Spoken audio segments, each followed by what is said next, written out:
Hello guys, welcome back to Nhadi's Educ TV. Practical Research 2, Research Conclusion, Drawing Conclusion under Lesson 1. The content, reporting and sharing findings. Content is standard. The learner demonstrates understanding of 1. Guidelines in making conclusions and recommendations. 2. Techniques in listing references. And 3. The process of report writing. The performance standard, the learner is able to 1. Form logical conclusions. 2. Make recommendations based on conclusions. 3. Write and presents clear report. And the learning competencies, the learner draws conclusion from findings. 2. Formulate recommendations. 3. List references. And 4. Presents written research report.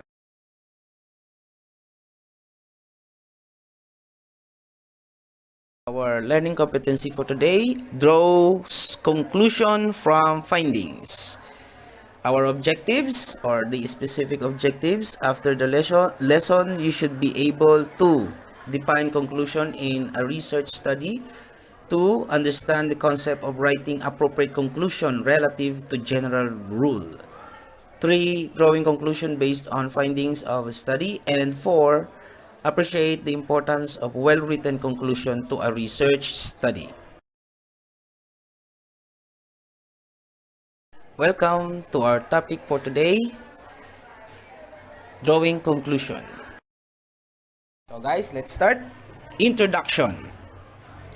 In technical or academic writing, a well-crafted conclusion can provide the final word on the value of your analysis, research, or paper. You should complete your conclusion with conviction. Conclusion shows readers the value of your completely developed argument or the thesis.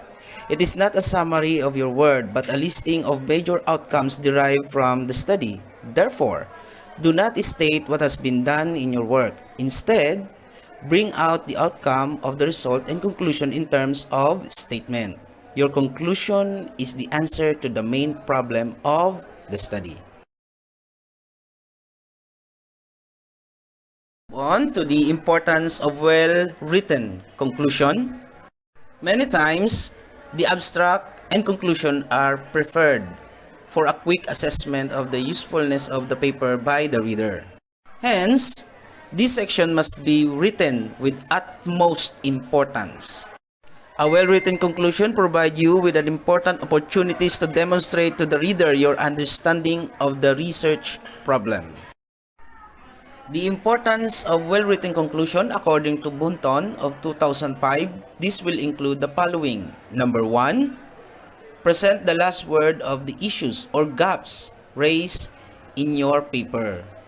Just the introduction gives a first impression to your reader. The conclusion offers a chance to leave a lasting impression. You can do this by highlighting key points in your analysis or result, or by noting important or unexpected implications applied to practice.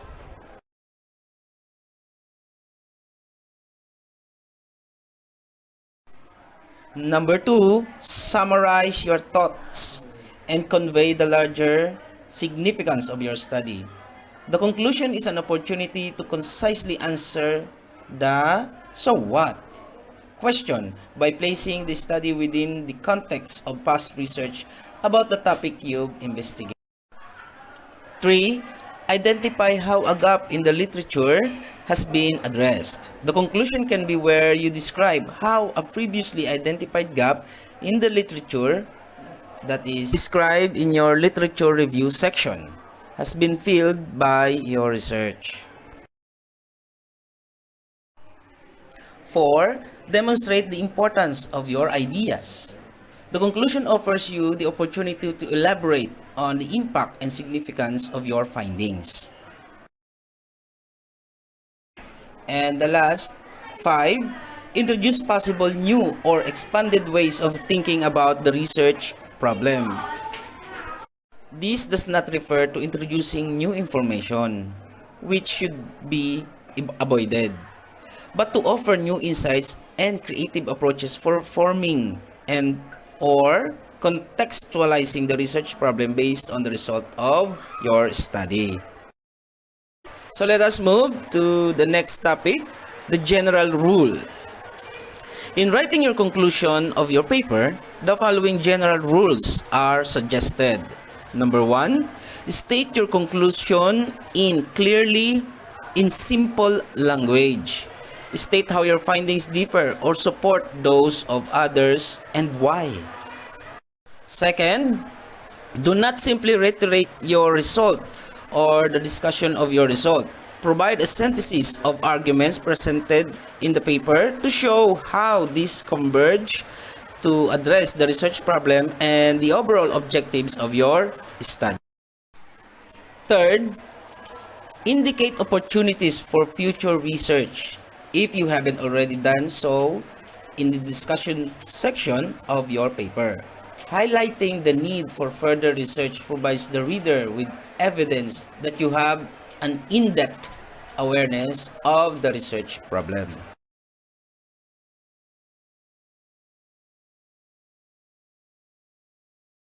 So, therefore, general rule, the purpose of your paper's conclusion is to restate the main argument. It reminds the reader of the strengths of your main arguments and reiterates the most important evidence supporting those arguments. This can be done by stating clearly the context, background, and the necessity of pursuing the research problem you investigated in relation to an issue, controversy, or a gap found in the literature. However, make sure that your conclusion is not simply a repetitive summary of the findings. This reduces the impact of the arguments you have developed in your paper. Let's move to the next topic, which is pointers to help ensure conclusion is appropriate. So let us consider the following points to help ensure your paper or your conclusion is appropriate. Number 1, if the argument or purpose of your paper is complex, may need to summarize the argument for your reader. Number 2, if prior your conclusion, you have not yet explained the significance of your findings, or if you are proceeding inductively, use the end of your paper to describe your main points and explain their significance.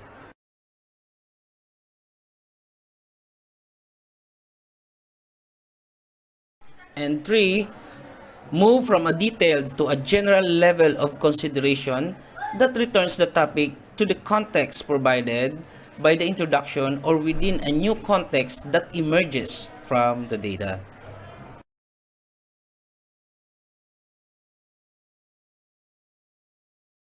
Last topic, let me give you an example on drawing conclusion. So let us take an example to further enhance your understanding about this topic. Consider the research transcript taken from the author. An excerpt was made to help view the significant pointers and rules, writing the conclusion in relation to the findings of the study. Let's take this research published in Research World, Journal of Art, Science and Commerce, International Refereed Research Journal, Volume 7, Issue 3 of July 2016, pages 17 to 24 with the DOI or the link. Title, Profile and Performance Level in Mathematics of the ANE Test Passers in the Province of Sorsogon, Philippines. The author, yours truly, and Sir Ryan Jo.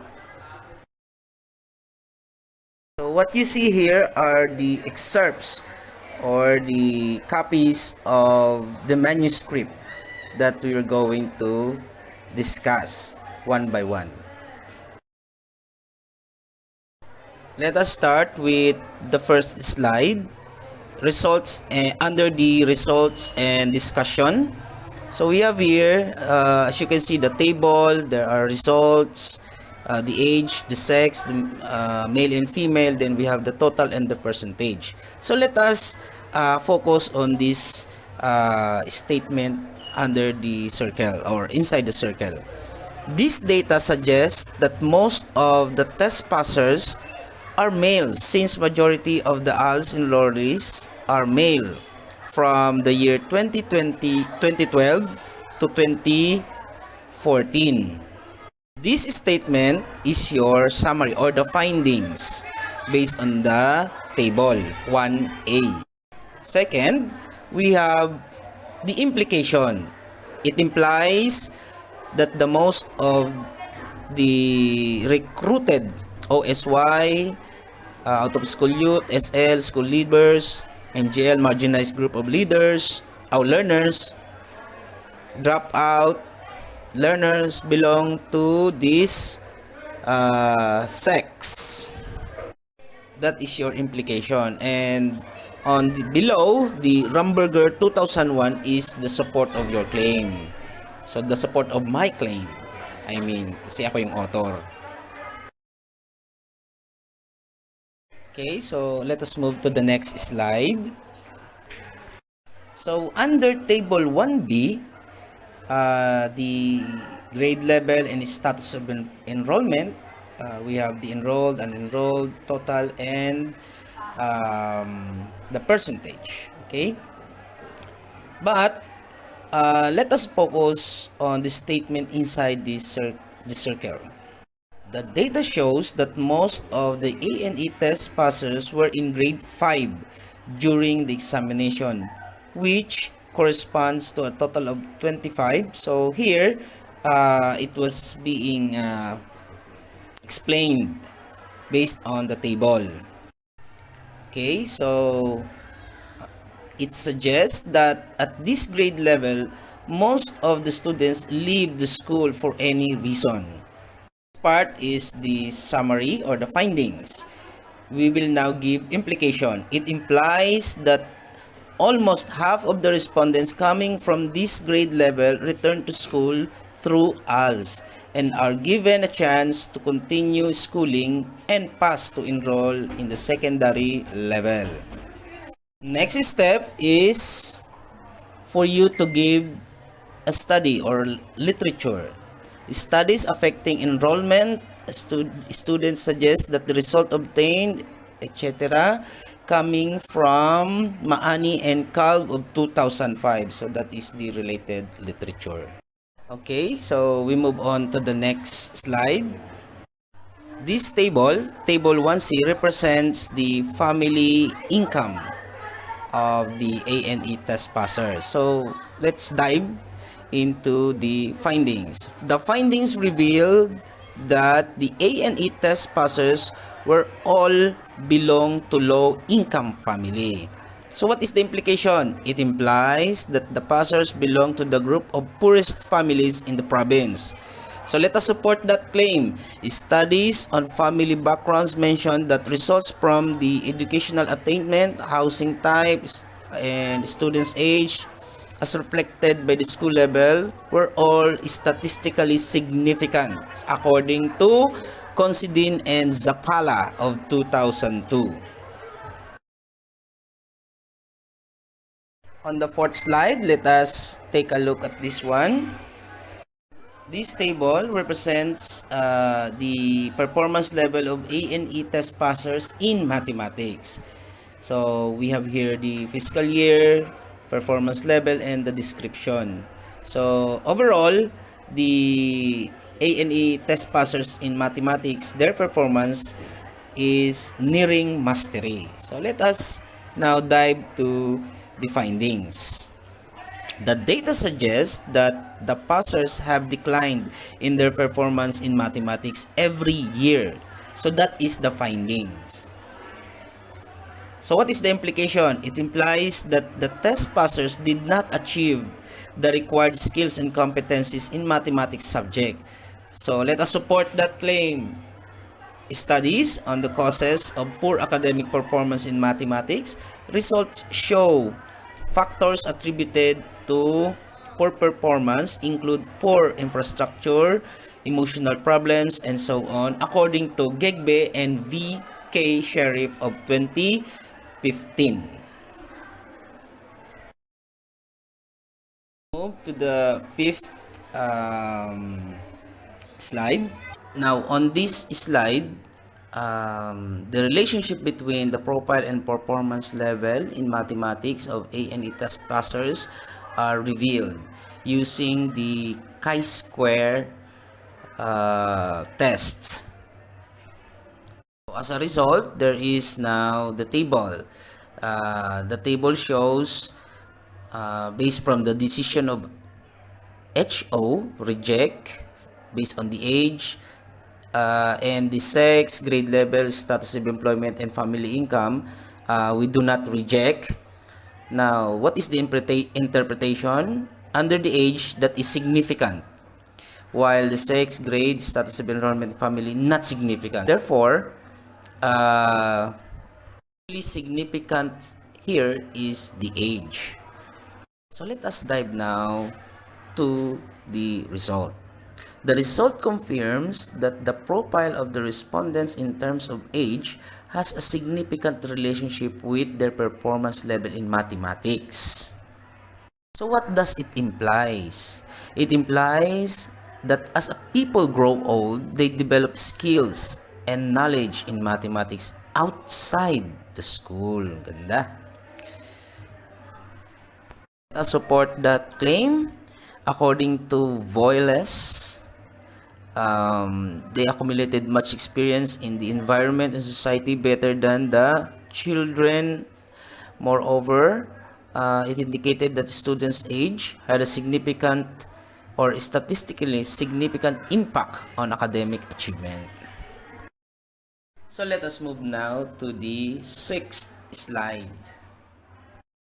It's a continuation or the explanation of the table from the result of the chi-square.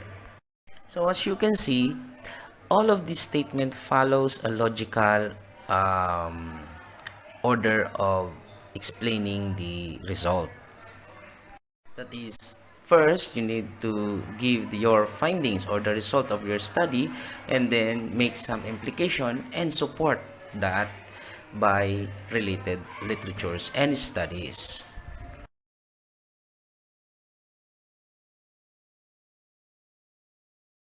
Okay, guys, let us now move to the last slide, which is the most important slide of all, because of our topic is all about drawing conclusions. Here is now the conclusions and recommendations. In the next lesson, we will discuss about recommendations, but for now, we will now focus on the conclusions. Based from the result of the study, the researcher arrived at the following conclusions. Here, I have three conclusions. First, most of the A&E test passers were in grade 5. So as you can see, the grade level, the sex, and the income, and those who enroll or did not enroll are combined in this one statement. Second, the performance level of the A&E test passers in mathematics is deteriorating. Why?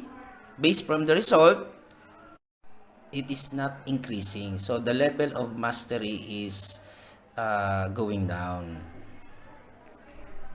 The third, the age of the A&E test passers was significantly related to their performance level in mathematics. So if you are going back to the chi-square result, only the age has or is statistically significant, and the rest are not. So therefore, in our conclusion, the age only has to be stated.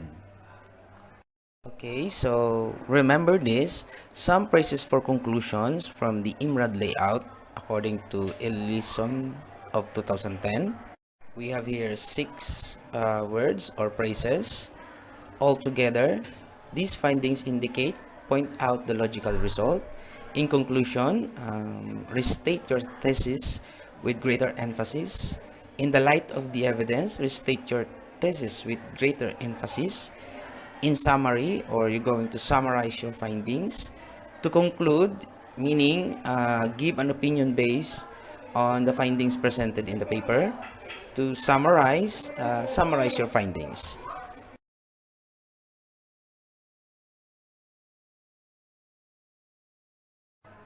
In this slide, the terms like arguments, conclusion, contextualize, conviction, and converge are being defined under this definition of terms. On this slide, you are now going to take task 1. Task 1 is drawing conclusion. So here it is the assessment task for the group activity. Instruction to determine your concise learning about this lesson. Your task is uploaded to the link provided below. Use it to navigate your task and answer the needed information and questions. So the link is there. So you need to search for the title. And the title of this is Research Conclusion, Task 1, Drawing Conclusion, Practical Research 2, Quantitative Chapter 5.